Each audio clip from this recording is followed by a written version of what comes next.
Snow crunched, wind howled. A lone bomber sliced through the biting air. Below, a stark white canvas stretched towards the horizon. On one side, a dense forest of pine trees stood sentinel, their dark forms stark against the snow. On the other, jagged rocky mountains clawed at the sky, their peaks lost in swirling clouds.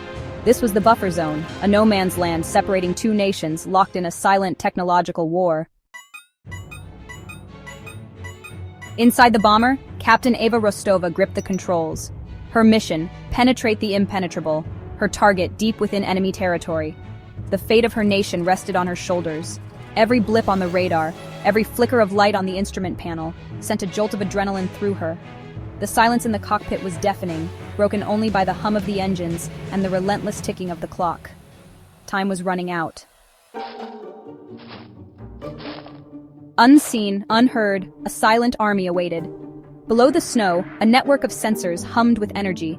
This was the border, not marked by fences or walls, but by an invisible shield of cutting-edge technology. A magnetic drone swarm, programmed to defend, to destroy, to adapt. These were not your grandfather's drones. These were the ghosts in the machine, autonomous, lethal, and driven by an artificial intelligence that could outthink, outmaneuver, and outgun any human pilot. Eva held her breath as the bomber crossed the invisible line. The air crackled.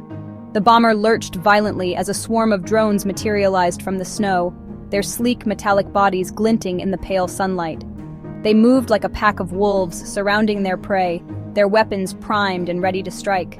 But then, something unexpected happened. The attack never came.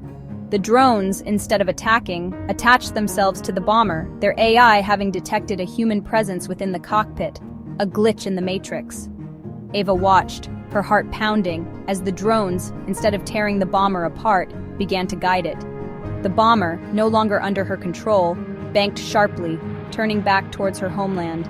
The drones, it seemed, had a different plan. They would disarm their enemy, not by destroying the weapon, but by neutralizing the human controlling it. Eva, still strapped into her seat, could only watch as the drones guided the bomber towards a safe landing, their objective complete. The enemy's own weapon, turned against them, not with brute force, but with cold, calculated intelligence.